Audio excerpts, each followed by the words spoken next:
দর্শক, রাজধানীর ever care হাসপাতালের সামনে আছেন সহকর্মী তারেক মাহমুদ সুজন। সরাসরি যুক্ত হচ্ছেন তিনি আমার সাথে। সুজন, খালেদা জিয়ার শারীরিক অবস্থা নিয়ে সবশেষ কি তথ্য রয়েছে আপনার কাছে? আজ মেডিকেল বোর্ড ব্রিফ করবে কিনা এ নিয়েও জানাবেন আমাদেরকে।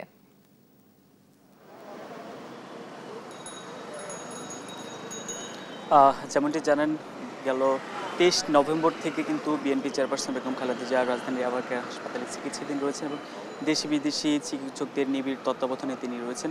গত দুদিন ধরে যে রিপোর্টগুলো পরীক্ষাগুলো করানো হয়েছে সেই পরীক্ষায় স্বাভাবিক রয়েছে এমনটি কিন্তু চিকিৎসকদের পক্ষ থেকে জানানো হয়েছে। তবে পরিস্থিতি খুব উন্নতি হয়েছে সেটাও কিন্তু বলা যাচ্ছে না। তারা যেমনটি বলছেন উন্নতি হচ্ছে।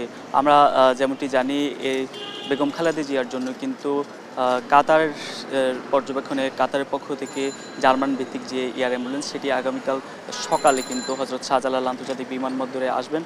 তবে মেডিকেল বোর্ড থেকে যেমনটি বলছেন তারা প্রত্যাশা করছেন বেগম খালেদা জিয়া দেশি বিদেশি চিকিৎসকদের যে তত্ত্বাবধানে তার চিকিৎসা হচ্ছে দেশে সেরে উঠবেন এবং তারাও সেই সর্বাত্মক চেষ্টা করছেন।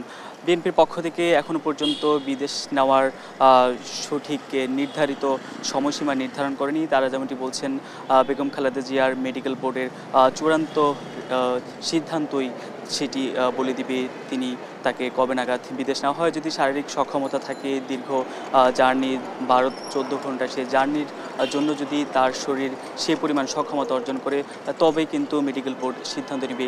আমরা দেখছি এই জায়গাটিতে কিন্তু বিএনপি চেয়ারপারসনের শারীরিক অবস্থার খোঁজখবর নিতে দেশের বিভিন্ন জায়গা থেকে নেতাকর্মীরা আসছেন। প্রথম দিকে যে পরিমাণ ভিড় ছিল বিএনপির পক্ষ থেকে বারবার অনুরোধ করা হলো, সেই পরিমাণ ভিড় না থাকলেও মানুষ কিন্তু তাদের আবেগের জায়গা থেকে খোঁজ নিতে কিন্তু এই জায়গায় আসছে। আমরা যদি এখানে কয়েকজনের সঙ্গে কথা বলি, আপনারা বেগম খালেদা জিয়ার শারীরিক অবস্থার খোঁজ খবর নিতে আসছেন, কি মনে হয়, কি প্রত্যাশা রাখেন? আপনাদের ধন্যবাদ। দেশ টিভিতে আমরা যারা রয়েছেন মাঠ পর্যায়ের অত্যন্ত পরিশ্রম করছেন। আমার ব্যক্তিগত পক্ষ থেকে এবং আমার দলের পক্ষ থেকে, আমার নির্বাচনী এলাকার জনগণের পক্ষ থেকে আমি ধন্যবাদ। কি প্রত্যাশা করেন, বেগম খালেদা জিয়া সেরে উঠবে, আবার রাজনীতিতে আসবে? হ্যাঁ, আমরা আশা করি, কারণ ইতিমধ্যেই দেশের জনগণ একটা জিনিস উপলব্ধি করতে পেরেছে যে ওনার যে জনপ্রিয়তা, দেশের জনগণ অনেক কিছুভাবে ভালোবাসে, ওনার ত্যাগ তিতিক্ষা এবং এই 16 বছর যেভাবে আন্দোলন করেছেন জনগণের জন্য, গণতন্ত্রের জন্য, মানুষ তাকে ভুলবে না।